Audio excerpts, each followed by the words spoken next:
Bonjour, jusqu'où peut monter le Bitcoin avant une correction? C'est ce que nous allons voir dans l'analyse du jour. Mais avant de commencer, n'oubliez pas de vous abonner, de mettre un petit pouce bleu et de laisser un commentaire. Bon, comme d'habitude, on a pas mal de choses à voir aujourd'hui, donc on va éviter de perdre trop de temps et on va se diriger directement vers la cryptomap de la semaine. Donc on peut voir que PP a très bien performé avec 172%. Également Uni qui se réveille un petit peu, 47%. Theta également, 65%. Et on a, bien entendu, la majorité des altcoins, à part DIM et RON, qui sont dans le vert. Donc tout va bien, très belle semaine. On a des hausses globalement de au moins 15% pratiquement sur l'ensemble des altcoins. Donc tout va bien de ce côté-là. Le cryptofir, on était hier à 79, avant-hier 78. Ça fait pas mal de temps qu'on rangeait dans cette zone-là. Et on a passé les 80. Alors, on va aller voir sur le graphique. Donc déjà, on va aller voir hop, sur 7 days.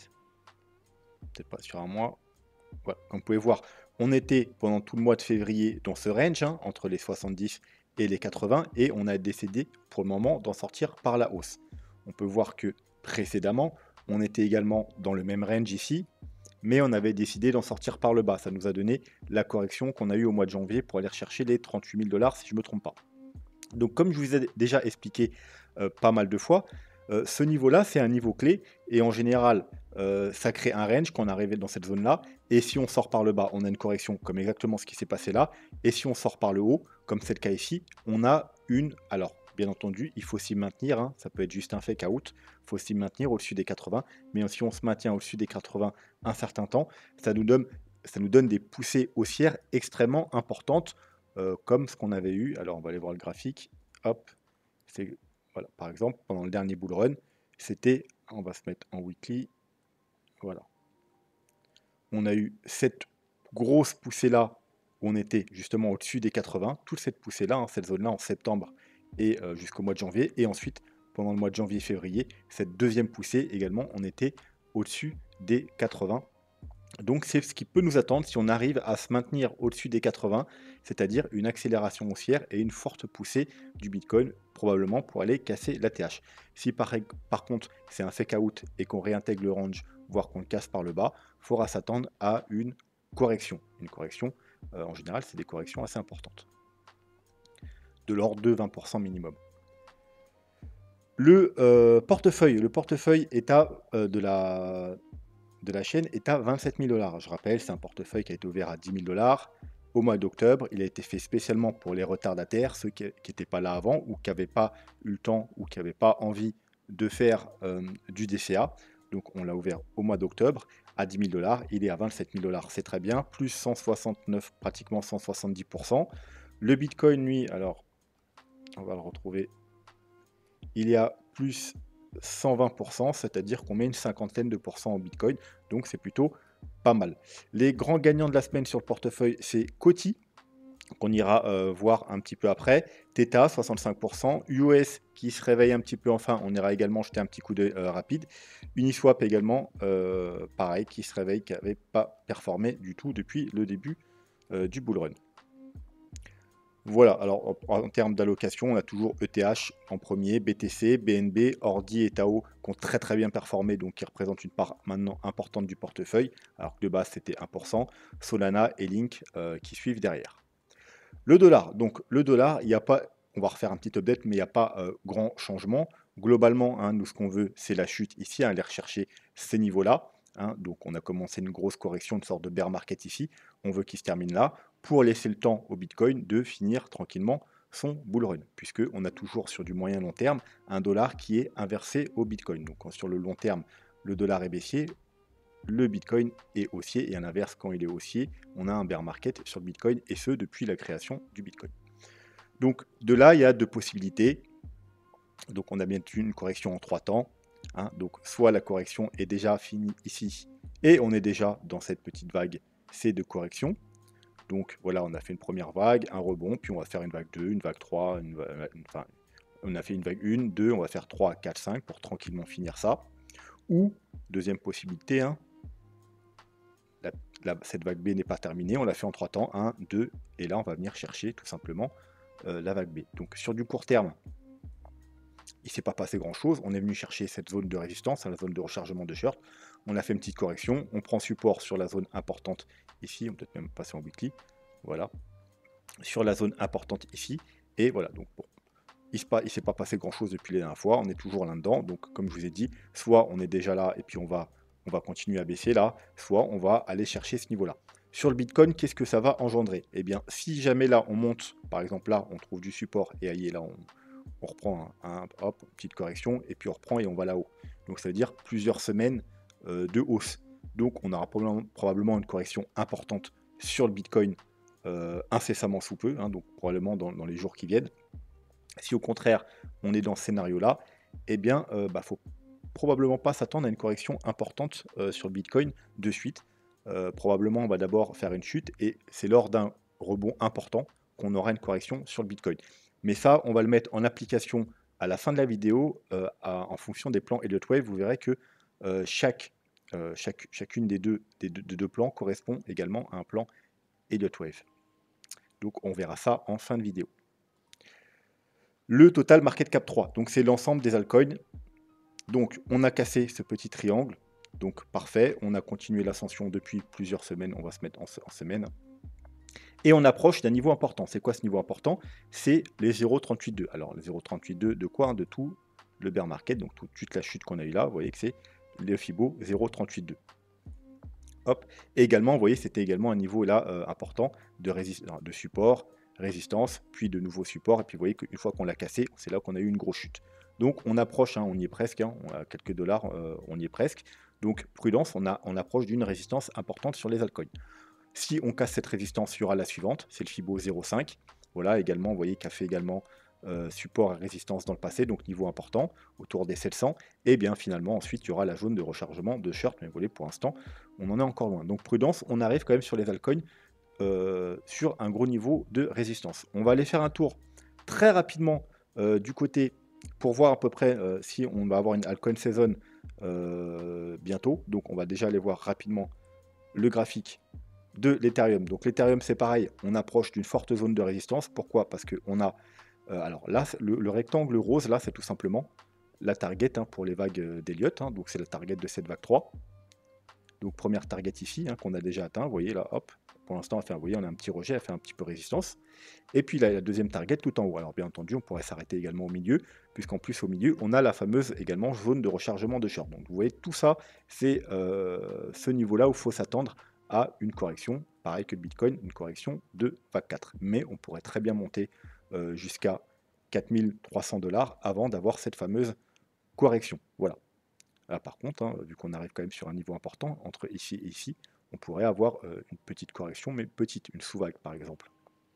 Alors, vous voyez, 1, 2, 3, une sous-vague 4, et puis après une vague 5 pour aller tout en haut, pourquoi pas. Voilà, donc tout va bien sur l'Ethereum. Prudence encore, on arrive quand même dans une zone plutôt de rechargement de short. Donc c'est une zone où plutôt on prend, y compris des trades plus bas, on prend des profits, etc. Où on se protège, mais en tout cas, c'est pas un niveau opportun pour faire des achats. Le ETH BTC, donc encore une fois, nouveau rejet, on n'arrive pas à passer. Alors, vous voyez, c'est cette trendline qui date depuis le mois de septembre 2022, je précise. On est en dessous de cette trendline. On avait le niveau important ici. Vous voyez qu'à chaque fois on travaille, on arrive à repasser au-dessus. Mais voilà, la trendline bloque. Là, on a légèrement passé la trendline, mais on a été rejeté par ce niveau également ici. Donc, pour valider la cassure de la trendline, je vous ai toujours dit, il faut valider la première résistance, mais on n'a pas réussi, on a eu un gros rejet, puis vous voyez que là ça rejette, ça rejette. Donc, si vous voulez une altcoin saison, va d'abord falloir déjà que l'Ethereum parte en premier. Alors, je ne parle pas du graphique de l'Ethereum tout seul, on voit qu'il est très bullish, mais par rapport au Bitcoin, parce que l'important, c'est que l'Ethereum surperforme le Bitcoin. Pour l'instant, eh bien, c'est pas le cas. Mais si on arrive à valider la cassure de cette trendline et ce niveau-là, alors vous voyez qu'on n'en était pas très loin, eh bien, on aura probablement une forte poussée sur l'Ethereum. L'Ethereum va surperformer le Bitcoin et théoriquement, probablement également l'ensemble des altcoins et on aura une jolie altcoin saison. Voilà. Mais pour l'instant, c'est pas encore validé malheureusement. On peut aller également voir pareil pour le BNB qui est également un leader sur le marché. Donc c'est bien également d'aller voir également sur le BNB. Donc le BNB, lui, il a cassé sa structure. Lui, il avait une structure, c'était une sorte de géant bull flag. Voilà. Ici, vous voyez qu'on a fait un fake out, hein, comme ici, on a récupéré. C'est là que j'ai rechargé en BNB parce que je m'attendais à une poussée, donc ça a été le cas. Mais encore une fois, lui, on a bien validé la cassure de la trendline, mais par contre, on ne l'a pas validé en cassant la première résistance qui est la zone orange ici. Vous voyez, on a eu un rejet, un nouveau rejet, et puis on est en weekly. Hein.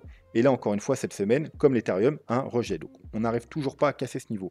Lorsqu'on aura cassé ce niveau, et ensuite, pas longtemps après ce niveau-là, et c'est pareil que sur l'Ethereum, on aura une poussée du BNB par rapport au Bitcoin, c'est-à-dire un BNB qui va surperformer le Bitcoin, et ce sera plus intéressant d'être sur le BNB et l'Ethereum que sur le Bitcoin. Et ça va probablement suivre avec tous les autres altcoins, donc une altcoin season. Mais pour l'instant, on n'a pas encore de validation, malheureusement. Donc voilà, ça c'était pour tout ce qui était altcoin et altcoin season. Le Bitcoin, alors on est en court terme, donc on avait une petite, alors rappelez-vous, on avait une résistance ici, qu'on a cassée à la hausse. On est venu la travailler, un pullback hein, avec un petit fake out. On avait cette petite figure court terme que j'ai partagé j'ai beaucoup partagé sur Twitter, donc n'hésitez pas hein, pour les petits updates, il faut aller me suivre sur Twitter. Donc voilà, on a tout partagé sur Twitter avec les conditions pour rentrer en trade. Et donc je suis rentré en trade. Et voilà, alors là j'ai pris des profits comme il se devait dans la zone actuelle. Ça veut dire, on verra après, mais voilà, prise de profit. Donc le trade avec un levier x10, donc à 57 000 $, on était déjà à 127%. Donc ceux comme moi qui sont rentrés en trade à la cassure ici ou ici, alors moi je suis rentré exactement ici. Alors pourquoi ici? Parce que tout simplement, là on commençait à avoir des petites divergences sur le RSI. On était venu taper le bas, on est venu rejeter, et donc moi je m'attendais à un mouvement comme ça, et ensuite la cassure, donc je suis rentré un peu prématurément, mais c'est surtout parce qu'on est venu toucher une moyenne mobile importante en 4 heures, c'est la moyenne mobile 100, on est venu parfaitement s'appuyer dessus. Également, au passage, je surveillais eh bien, le petit Fibo comme d'habitude, hein, parce que je m'attendais à un petit bottom ici, donc j'ai tout simplement mis mon Fibo et on est venu parfaitement rechercher les 0,68. Donc Fibo 0,68 cumulé à la moyenne mobile 100 en 4 heures, je me suis dit, c'est peut-être le bon moment d'acheter plutôt que d'attendre la cassure au cas où il y a un fake out, avec un petit stop en dessous les plus bas. Donc c'était un stop vraiment pas cher. Donc je suis rentré, vous voyez, à pile 51 000 à 51 000 $. Voilà. Quoi qu'il en soit, là j'ai pris des profits quand on est venu toucher les 59 000 $. Pourquoi? Alors maintenant on va laisser le graphique court. Alors non, c'était celui-là. On va laisser le graphique court terme. Ah bon, du coup là, le trade est bien, ça a bien monté. Et on va se pencher du coup sur le graphique plus long terme. Donc voilà pourquoi j'ai dit qu'il fallait prendre des profits dans cette zone, parce qu'on est sur le haut de la zone de rechargement de short, vous voyez les 57 000, et cette grosse ligne blanche, hein, c'est quoi? C'est tout simplement un niveau de résistance mensuel. C'est-à-dire que voilà, c'est ce qui a fait résistance lors du dernier bull run. Vous voyez qu'on n'a pas réussi à casser ce niveau-là en mensuel. On est venu le taper une fois, deux fois, une mèche, on est rejeté, un dernier rejet, c'est une grosse chute, et puis au double top, on est venu encore une fois se faire rejeter, vous voyez, c'était un gros signal baissier, on n'a pas réussi à casser ce niveau en mensuel. Bon, donc c'est un gros niveau de résistance, cumulé à la, au haut de la zone, je vais y arriver, au haut de la zone de la rechargement de short, eh bien ça nous donne une grosse résistance. Alors attention, c'est une résistance long terme, donc on peut très bien le casser à court terme, c'est-à-dire en daily, mais il y aura probablement un rejet sur les time frames plus importantes. Donc je pense que c'est le bon moment pour ceux qui sont en trade de prendre des profits, au moins un TP1, voilà, comme j'ai fait.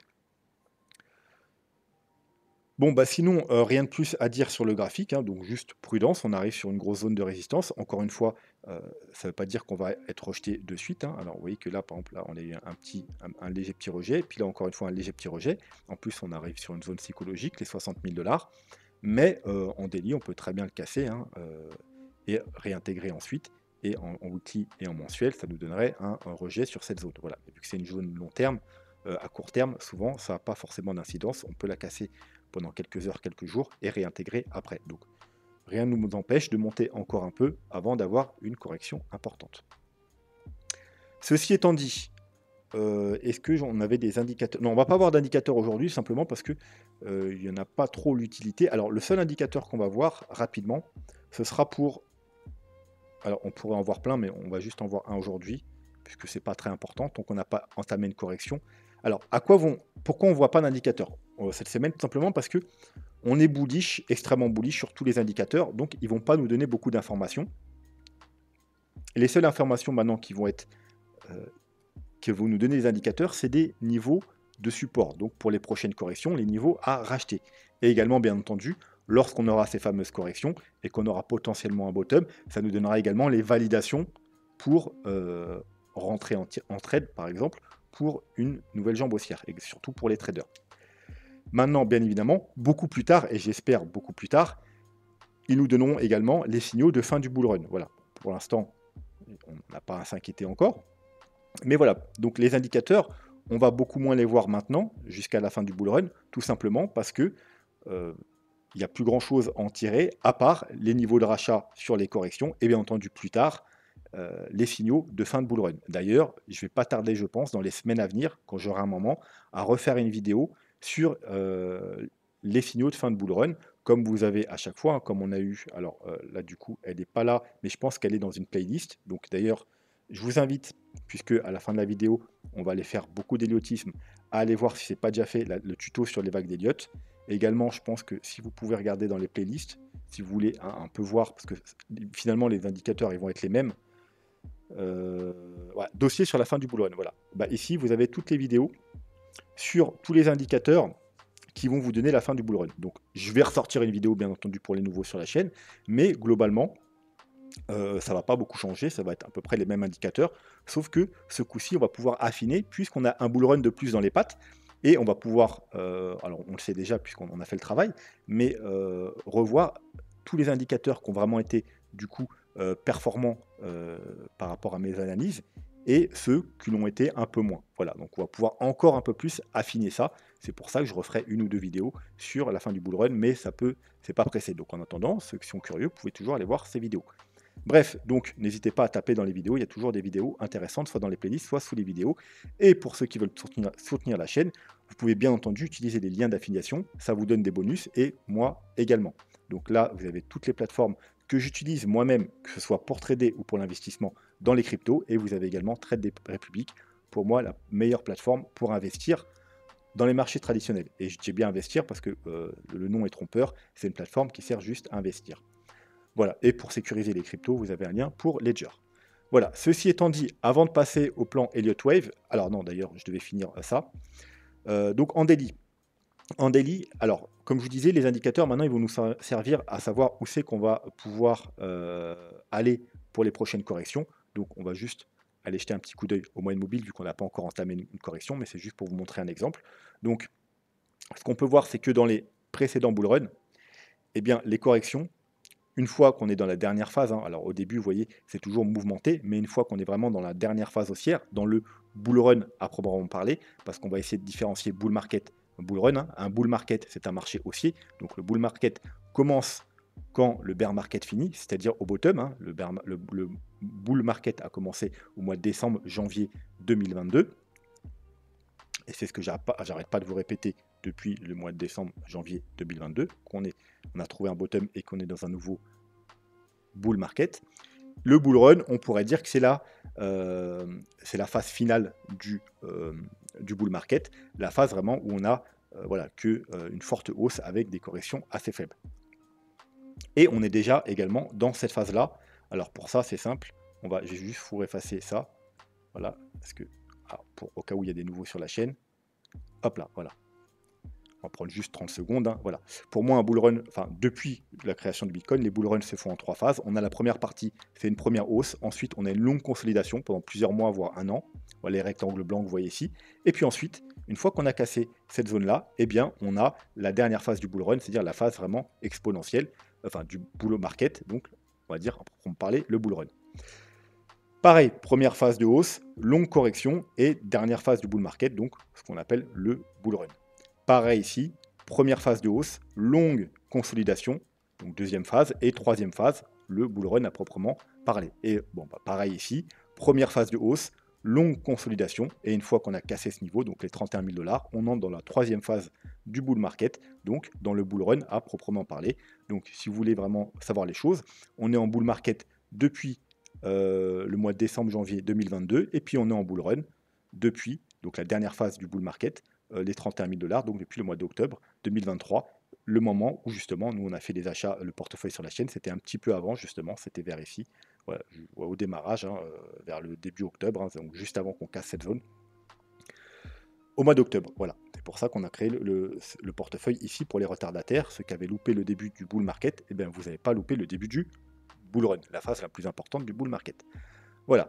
Ceci étant dit, on va se remettre nos moyennes mobiles et on va repasser en daily. Donc, dans les bull runs, les dernières phases du bull market, les corrections en général, ils vont rechercher quoi? Ils vont rechercher les moyennes, donc soit la UMA 21, soit la MA 50, donc en orange, vous voyez, et de temps en temps, même on peut le voir sur le précédent bull run, eh bien on va rechercher la MA 100 en jaune. Mais on vient jamais rechercher la MA 200 normalement avant la fin du bull run. Voilà, donc c'est les moyennes mobiles. Voilà encore un exemple. Ouais, là, ce qu'on est venu rechercher dans la petite correction, bon, c'était une correction faible, mais on est venu chercher la MA 21. Voilà. Donc, en cas, imaginons on devait avoir une correction maintenant, bah, théoriquement, on reviendrait chercher soit la MA 21, donc à 51 000 $, soit la MA 50 à 46 000, ou au grand maximum, exactement comme on a eu ici, vous voyez, ça n'a pas loupé, aux 30 000 $. C'est pour ça qu'on a fait, nous, des achats également ici. Eh bien, la moyenne mobile 100 qui se trouve également aux 44 000 $. Théoriquement, si on devait avoir une correction importante maintenant, on n'irait pas sous les 44 000 $. Et bien entendu, si on n'a pas une correction tout de suite, mais donc dans plusieurs semaines, bah, ça va monter, donc ça va monter, et on va se rapprocher rapidement des 50 000 $, et il faudra plus s'attendre à un Bitcoin sous les 50 000 $. Voilà. Et bien entendu, on aura également Ishimoku qui nous donnera également les niveaux, et d'autres indicateurs, mais tant qu'on n'a pas de correction, ça ne nous sert à rien, c'était juste pour vous donner un petit exemple. Maintenant, avant d'aller passer au plan Elliott Wave, on va aller jeter un coup d'œil sur Coty. Coty qui a très bien performé. Tout simplement, Coty, c'était une des crypto-pépites que je vous ai présentées. Je vous l'ai présenté, on était ici au mois d'octobre ou ici au mois de novembre, hein, je ne sais plus. Et quoi qu'il en soit, c'est la même chose. On a une trendline baissière. Il fallait casser la trendline baissière, puis casser cette résistance. On a eu un scénario parfait, c'est-à-dire qu'on est venu casser la trendline. On est venu faire résistance sur la résistance tout simplement, pullback sur la trendline, donc les plus agressifs pouvaient effectivement rentrer ici, que ce soit en investissement ou en trade, hein, en trade avec un stop sous les plus bas, hein, c'était voilà, un stop pas trop éloigné. Les plus prudents, vous attendiez qu'on casse tout simplement ce niveau-là, donc vous pouvez acheter à la cassure là, ou pour ceux qui ont loupé, ben, vous aviez eu un magnifique pullback de 1, 2, 3, 4, pratiquement 5 semaines, donc vous avez eu 5 semaines pour acheter ces niveaux-là, et avant le départ. Donc c'est un graphique parfait qui s'est exactement déroulé comme on l'attendait. Et il a fait une hausse au plus haut. Alors pour ceux compris ici, hein, je ne parle pas de plus agressifs compris un peu plus bas, mais ceux compris vraiment au niveau les plus prudents, eh bien on a fait jusqu'à 408%. Et là, on est encore à 276% de hausse en 3 semaines. Là, il y a une petite ralentissement, une petite correction. Bah, c'est normal puisqu'on a atteint déjà la zone de rechargement de short. Hein, oui, ça a été très vite. Hein. Des fois, ça peut aller vite. C'est pour ça que c'est à ça que sert l'analyse graphique. Hein, je vous le rappelle, c'est pas, alors surtout pour l'investissement, c'est pas pour deviner si ça va monter ou si ça va descendre, mais c'est en priorité pour se placer sur les bons niveaux et au bon moment. Voilà, donc se placer là ou là, ça évitait, contrairement à ceux par exemple qui sont placés là, de avoir un jeton qui n'a pas bougé en 1 an et demi, voire même qui entre-temps a chuté et qui peut vous faire paniquer et sortir. Voilà, se placer là ou là, c'est tout simplement le meilleur moment. On est très proche du bottom et on est très proche aussi d'avoir l'impulsion qui va nous sécuriser et nous mettre très loin de nos points d'entrée. Donc voilà, ça s'est déroulé parfaitement. Je sais qu'il y en a pas mal parmi vous qui sont rentrés justement sur Coty à ces niveaux-là. Félicitations. Bien entendu, ici, pour les traders, prise de profit obligatoire. US, alors US, il n'est pas une crypto-pépite, mais on l'a également en portefeuille. Hein. Alors US, qu'on entend beaucoup parler en ce moment, il y a beaucoup critiqué, beaucoup disent que bon, il est mort, il ne fera jamais rien, il n'a pas encore pump, et c'est une part de vérité. Alors, qu'est-ce qu'il faudrait à US pour qu'il enfin démarre? Bah, tout simplement, on va faire simple, encore une fois, on a une petite trendline là, alors là, c'est pas une trendline qui part du haut, hein. Il n'y a pas de trendline qui part du haut, c'est une trendline qui part de ce sommet-là, au mois de septembre 2022. Vous voyez qu'on est venu également parfaitement la toucher ici en avril, encore une fois parfaitement en décembre, et la semaine dernière, on est venu encore la toucher et encore une fois, ça fait rejet. Donc la trendline, quatrième point, elle est vraiment reconnue.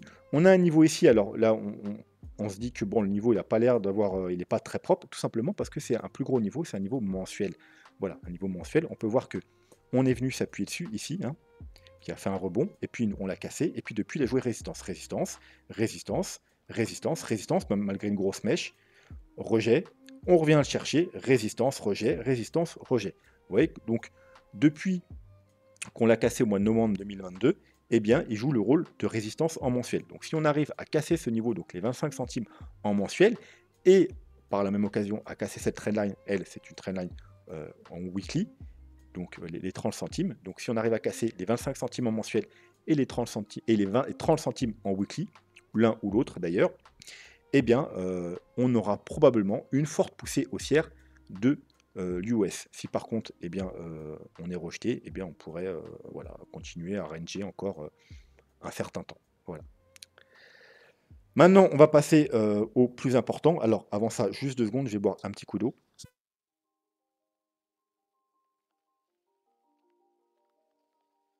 Donc, on va passer au plan Elliott Wave pour voir s'il y a des changements. Alors, bien évidemment, si ce n'est pas déjà fait, je vous invite à aller voir la vidéo que je vous ai préconisée tout à l'heure. C'est une vidéo tout simplement très simple sur les bases de l'Elliotisme qui vous permettent de comprendre mes analyses, mais également de tous ceux qui font des analyses avec les vagues d'Elliott. Voilà, donc le plan, je rappelle le plan, on va se mettre en weekly. Donc, bottom ici, on part sur un nouveau bull market, c'est-à-dire qu'on veut, par rapport à l'Elliotisme, 5 vagues haussières, parce que c'est comme ça que se construisent les vagues d'Elliott, avec 5 vagues haussières. Donc on a fait une première vague haussière, une vague 2, et là on est dans une vague 3. Voilà. Alors à savoir qu'il y a 2 plans d'Elliott. Les 2 plans, le schéma, le grand schéma c'est le même, c'est-à-dire on a fait une vague 1, une vague 2, on est dans une vague 3. C'est juste les sous-décomptes de notre vague 3 qui changent, excusez-moi. Non, ils ne chantent pas. Donc dans ce premier plan, et on va passer peut-être en daily, voilà. Donc on a une première, donc la vague 3 blanche est décomptée en sous-vagues. Encore, on doit avoir 5 sous-vagues, c'est comme les poupées russes, hein, on doit avoir 5 sous-vagues, donc en bleu. 1, 2, 3, 4, 5, et on est dans la dernière vague. Cette dernière vague également est décomptée en 5 sous-vagues jaunes. 1, 2, 3, 4, 5, et on est également dans les dernières vagues. C'est pour ça que je vous ai dit, attention, il faut être prudent, parce que si on est bien dans ce scénario-là, eh bien, on est dans la 5e vague, de la 5e vague, de la fin du coup de la vague 3, donc on va pas tarder incessamment sous peu. Vous voyez que là il nous reste un petit peu de marge, alors là c'était d'ailleurs, on a les objectifs aussi, hein. Vous voyez là en jaune on a les objectifs par rapport à la vague jaune, d'ailleurs on arrive bientôt sur l'objectif, et puis en bleu on a les objectifs pour les vagues bleues, et en blanc ici on a l'objectif de la vague blanche, donc on arrive sur tous les objectifs, que ce soit pour la vague blanche, de la vague bleue ou de la vague jaune. Là on arrive sur une confluence aux alentours des 60-65 000 $, donc il faut être très prudent. Parce que si on est dans ce scénario-là, eh bien, dans les probablement jours qui viennent, on va avoir cette fameuse correction de vague 4. Voilà. Donc ça, c'est pour le premier scénario. Maintenant, théoriquement, c'est mon scénario principal, c'est celui que je lui accorde le plus de crédibilité. Maintenant, le RSI, il est en train de me dire quelque chose de différent. Vous savez que le RSI, ça fonctionne un peu comme validateur de notre plan, voir si tout se passe bien, on peut le valider avec le RSI. Donc, on va s'intéresser alors on va passer peut-être en weekly, voilà, et on va s'intéresser aux sous-vagues de notre vague 3.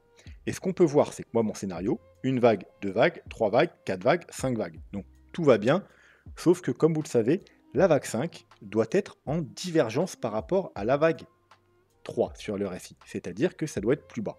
Et là, pour l'instant, vous voyez, à l'heure actuelle, on est légèrement plus haut. Donc on n'a pas cette divergence. Donc il y a 2 possibilités. Enfin, 3 même, excusez-moi. Soit c'est pas le bon scénario, hein, et on n'est pas dans une vague 5, donc voilà, il faudra aller voir l'autre scénario. Deuxièmement, eh bien, vu qu'on est en weekly, avant la fin de la semaine, on va trouver un top et on va chuter, et donc, vu que ça, le RSI prend en compte les clôtures, eh bien, on va repasser sous, hein, vu que c'est pas encore clôturé, hein, on va repasser sous ce niveau et on aura notre fameuse divergence. Si on entame une grosse correction avant la fin de la semaine, on aura bien 1, 2, 3, 4 et puis 5 qui va rechuter sous ce niveau-là pour entamer une correction. Donc tout ira bien. Et troisième scénario, eh bien, de temps en temps, le RSI ne fait pas de divergence. Voilà, c'est pas obligatoire pour les vagues d'Elliott, c'est pas quelque chose qui peut invalider un scénario, c'est plutôt quelque chose pour nous aider. On sait que dans 80-90% des cas, sur la vague 5, on doit avoir une divergence, mais c'est pas 100%. Voilà, donc ça peut être également cette petite exception qu'on n'aura pas de divergence sur la vague 5. Voilà, quoi qu'il en soit, si à la fin de la semaine, on n'a toujours pas eu de correction et qu'on clôture la semaine et qu'on est toujours plus haut de ce niveau, il faudra donner, voilà, d'après les statistiques, un peu plus d'importance pour le deuxième scénario qu'on ira voir après, qui lui respectera le RSI. Voilà. Quoi qu'il en soit, sur ce scénario, entre le niveau actuel et les 65 000 $, il faut s'attendre à trouver un top et commencer une correction. Et techniquement, si on veut avoir la validation du RSI, ce serait plutôt cette semaine qu'il faudrait avoir avant la fin de la semaine. Donc on est mercredi, donc avant dimanche soir, pour clôturer sous ce niveau-là. Voilà, maintenant on va aller voir le deuxième scénario du coup. Donc le deuxième scénario, lui, il nous dit qu'on a fait une vague 1, une vague 2, une vague 3. Voilà, on n'est pas dans la vague 5 de la vague bleue, on est dans la vague 3. Et donc là, eh bien, le RSI, on aurait une vague 1, une vague 2 et une vague 3. Et donc là, ce serait tout à fait logique qu'on fasse un plus haut, puisqu'une vague 3 doit faire un plus haut par rapport à la vague 1. Donc voilà, donc si on est dans ce scénario, on va continuer à monter et on va aller plus haut, mais bien plus haut. Et seulement quand on aura fini la vague 3, on aura une vague 4 et une vague 5 en divergence. Donc, on va remettre ça par rapport, rappelez-vous, au dollar. Je vous avais dit, dollar avait deux scénarios. Soit on a fini là, et là, on va directement enclencher là, et on va faire quelque chose comme ça. 1, 2, 3, 4, 5. Et donc, vu que là, on va baisser dans les jours qui viennent, on n'aura probablement pas de correction importante sur le Bitcoin. Donc, on n'aura probablement pas cette vague 4 corrective. Mais on sera probablement dans ce scénario. C'est-à-dire, on va continuer à monter. On aura peut-être une correction de sous-vague. Mais la vague 4, on l'aura probablement quand le dollar, eh bien, on aura trouvé par exemple cette fin de vague 3. Vous voyez, c'est-à-dire que là, on va descendre, descendre, descendre. Le Bitcoin il va continuer à monter, monter.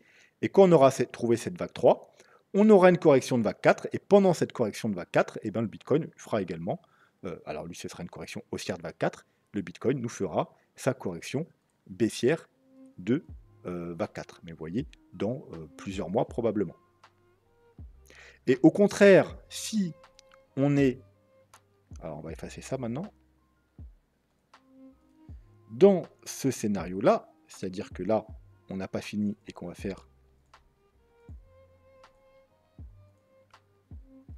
une autre couleur, hop, on va mettre en blanc par exemple, voilà, et que là du coup on va pas descendre mais qu'on va monter, c'est-à-dire dans les jours qui viennent on va reprendre la hausse pour aller chercher ce niveau, eh bien on sera probablement dans ce plan là, ça veut dire dans les jours qui viennent on va avoir le début d'une correction de vague 4, voilà, pendant que le dollar il va monter tranquillement rechercher cette zone là, avant de rechuter bien évidemment, on l'espère, hein. Eh bien pendant ce moment là, le Bitcoin, lui, il va tout simplement faire cette vague 4 ici. Et ensuite, quand le dollar aura trouvé son top et qu'il va rechuter, eh bien le Bitcoin il aura trouvé le bottom et il va commencer sa dernière vague haussière, sa dernière vague 5 pour finir tranquillement le bull run. Voilà. Donc c'est les deux plans. Comme je vous ai dit à la fin de la semaine, si on est toujours aussi haut, on n'a pas corrigé, eh bien il faudra dorénavant, malheureusement, enfin non, parce que ce plan est plus bullish, donc c'est plutôt heureusement d'ailleurs. Certes, lui, pour l'instant, c'est mon plan principal, mais comme je vous ai toujours dit, c'est le plan le moins bullish. Donc, si vous voulez un Bitcoin, un bull run qui dure plus longtemps et qui va plus haut, bah, c'est ce scénario qu'il faut favoriser. Et comme je vous ai dit, à la fin de la semaine, si on n'a pas encore de correction, on continue à monter, bah, c'est ce scénario qu'il faudra favoriser. Et finalement, c'est pas plus mal, puisque c'est un scénario qui est plus bullish, puisqu'on a encore du temps avant de finir cette vague 3, cette vague 4, et cette vague 5, vous voyez qu'on va pouvoir monter beaucoup plus haut, et aller sans problème casser les 100, voire les mêmes, avoir 120, 150 000 $. Ce qui n'est pas le cas avec ce scénario, c'est plutôt des targets entre les 80 et les 120 000 $. Voilà. Alors que ce scénario peut aisément casser les 120 000 $. Voilà, je pense qu'on va s'arrêter là pour aujourd'hui, c'est déjà pas mal. N'hésitez pas si vous avez des questions en commentaire, je réponds absolument à toutes les questions. À vous abonner sur Twitter pour les updates réguliers, à mettre un petit pouce bleu, à vous abonner si ce n'est pas déjà fait, à soutenir la chaîne en utilisant les liens d'affiliation et à aller voir les vidéos qui sont également en lien. Voilà, sur ce, moi je vous souhaite une très bonne journée ou une très bonne soirée et je vous dis à bientôt. Tchuss.